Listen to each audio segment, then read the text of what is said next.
கடந்த ஆண்டின் முதல் காலாண்டுடன் ஒப்பிடுகையில் இந்த ஆண்டின் முதல் காலாண்டில் புலம்பெயர் தொழிலாளர்கள் அனுப்பிய பணத்தில் கணிசமான உயர்வு பதிவாகியுள்ளது.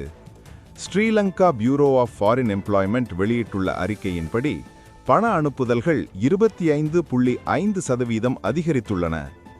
சென்ட்ரல் பேங்க் ஆஃப் ஸ்ரீலங்கா தரவுகளை மேற்கோள் காட்டி 2026ஆம் ஆண்டு ஜனவரி முதல் மார்ச் வரையிலான காலப்பகுதியில் $2.294 பில்லியன் அமெரிக்க டாலர்கள் நாடு பெற்றுள்ளதாக தெரிவிக்கப்பட்டுள்ளது.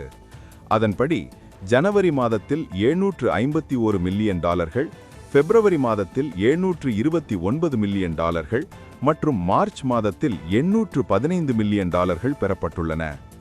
இதேவேளையில் 2025ஆம் ஆண்டின் முதல் 3 மாதங்களில் இந்த தொகை $1.815 பில்லியன் இருந்தது என்பதும் குறிப்பிடப்பட்டுள்ளது.